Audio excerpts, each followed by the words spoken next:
Steel and Flame, Book 1 of the Guilds of Avlaan series is available on Amazon. If you like fluffy wolf lolly protagonists and Japanese light novels, follow the link below to check it out. Hello, Leonardo Cornejo here with another video. Really nervous because I'm really excited because this is big. This is a really big announcement. It's really big. Because I released this 5th of July.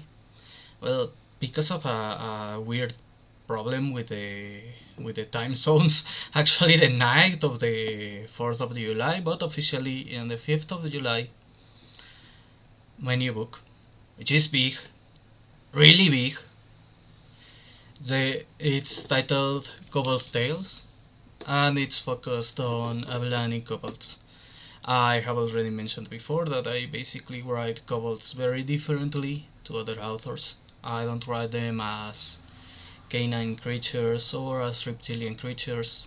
I prefer to make them look a lot more like lagomorphs. Basically, as I have mentioned before, discount Nanachi. I give them an appearance that looks a lot like Nanachi. Because, well, I think Nanachi is cute. And plenty of inspiration came from that idea, that decision.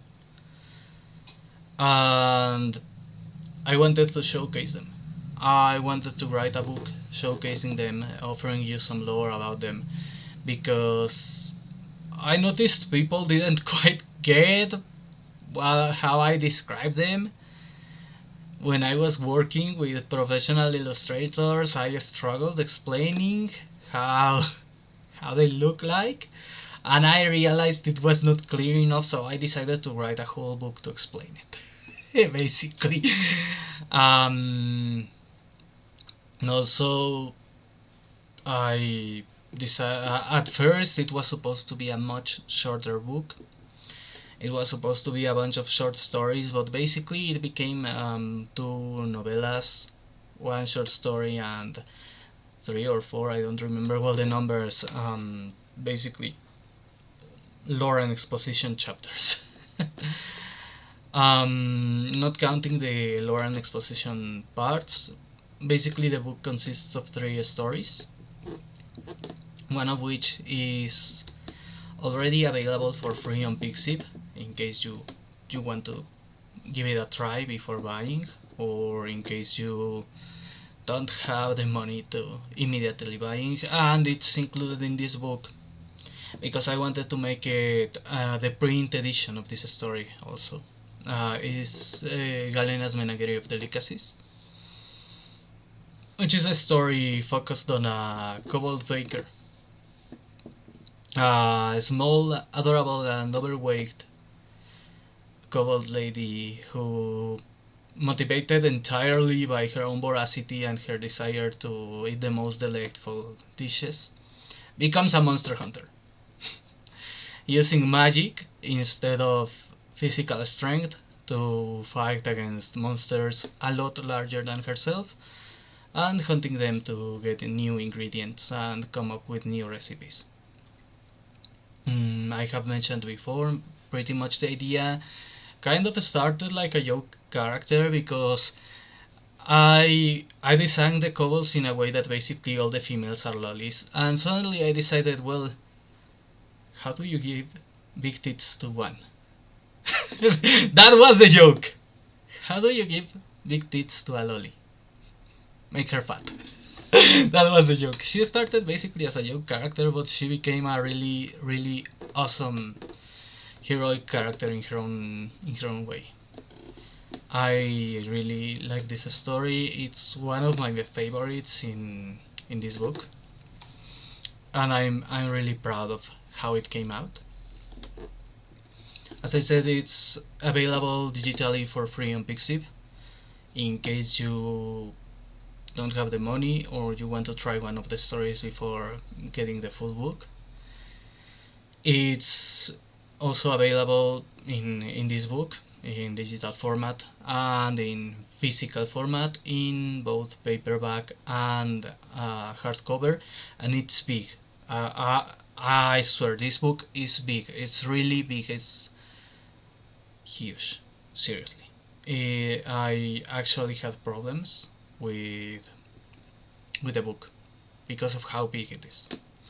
Yes, it's that big. It's massive. It's so big and beautiful. It could make the bill look small. You know what bill I'm talking about. The next story is titled Full Metal Defender, Heavy Metal Defender. Sorry. It's a story focused on another character featured in Galena's Menagerie of Delicacies, who is a Dullahan named Boss. This mysterious armored being who enjoys basically torturing people and being a threat to society, but ends up becoming the bodyguard to a small kobold girl who was on vacation. And basically, it's the story of how this girl gets Boss in trouble more than once, and how Boss does its best to protect her. I really like all these stories. This one actually showcases other traits of kobolds, including a ruthlessness towards evil. You will love it. If you don't like soft bleeding heart characters who say, "Oh, don't kill him. If you kill him, you're as bad as them," you will like this one, because you will enjoy seeing this girl basically agreeing 90% with this huge monstrous thing, which doesn't even count as a person in most cases, but as a monster, literally classified as a monster by most guilds. You're gonna love it. This one is rather short. It's shorter than the other two, but it's part of the big one, the cool ones. And finally, last but not least, and one of my favorites too, is the harrowing case of Dain Sundercorm's disappearance and Inquisitor Pitchblend's heresy. And yes, I'm reading it because it's a really long title, and the reason it's that long, it's because it's heavily inspired on pulp literature. You know, with the long titles, really hard to believe characters. Not taking itself too seriously, but at the same time being really focused on the rule of cool. And this is a story that combines elements of action, obviously fantasy, which is it's the core of the story, and some Lovecraftian elements, without being, I will say, without being fully Lovecraftian, because, well, you will see when you start reading it, but with some Lovecraftian inspirations and with plenty of action, plenty plenty of gunslinging, and a protagonist whose hate is inversely proportional to his strength. I will say it that way, because he's a kobold, and kobolds are really small. Basically, it focuses on this inquisitor. In this setting, inquisitors basically function as law enforcement and detectives to some extent, wherever guilds are not operating in that regard, who is investigating the disappearance of a dwarf and ends up facing a cult and dealing with the cultists the hard way. It's really exciting. I really like it. I think it's awesome. I think both this one and Galena's Menagerie of Delicacies will divide opinions, not on if you like it or not, but on which one is the best of the two. I intentionally put it at the end because it's one of the best. Well, near the end, because the last one, I swear you need to read it. The last one is basically a comedy sketch combined with exposition and lore. But you really need to read it. Everything in this book, everything is awesome in this book. I'm really proud of how it came out. I started working on it last year, and I at first had plans of finishing on December of last year, but it didn't happen because there was just too much awesomeness in this book to be completed in such a short amount of time. It took me almost a year, and now it is out. Now it is ready. I will of course leave a link in the description, and of course it's part of my projects currently, and depending on how much profit I make of it, it will depend on how fast I release the other projects. I really want to become a full-time writer. I'm seeing, I'm already seeing the obituary of my career as a translator. So I really want to become a full-time writer, because one of the primary obstacles to being a full-time writer is that sometimes when I need a cover, I don't have the money for it, because I need to pay for other things. I need to pay for my pets, I need to pay for my well-being, and you can't afford everything with just the earnings, the current level of earnings of my book. So my audience makes things possible. It's thanks to you that I have reached this far, and I hope I can reach even further. I'm really glad of how things came out. I'm really proud of the results of this book, to be honest, in regards to the story. And I hope it will reflect on the results of the profits, because I'm not giving up. I'll continue writing. Even if I need to find another way to cover for the losses of no longer being a translator.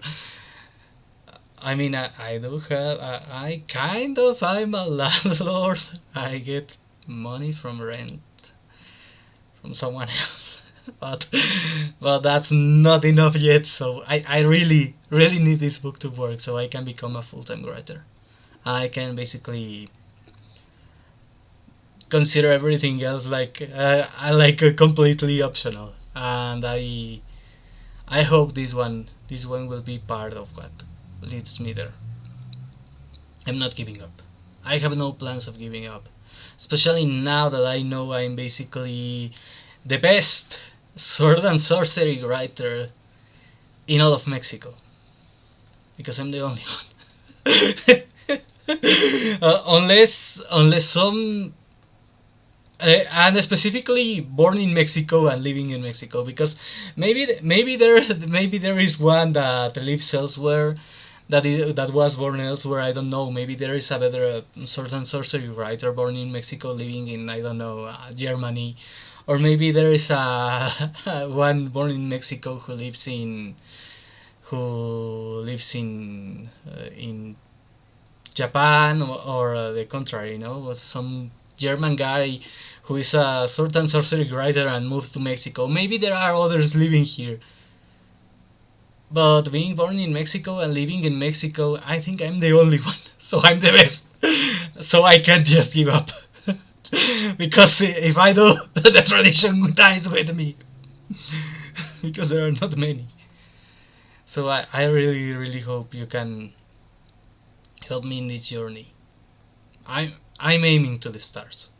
Even if I don't reach the stars, I will reach the moon. I'm aiming to the stars here. And this book is really big. It's really cool. It's more than 500 pages of lore, of action, of adventure, of exciting stories. Strongly recommend it. And I know I'm the author. You say, but how can you recommend your own work? If I didn't believe in my own work, I couldn't expect you to believe in my own work. Well, that's it for today. Have a good one.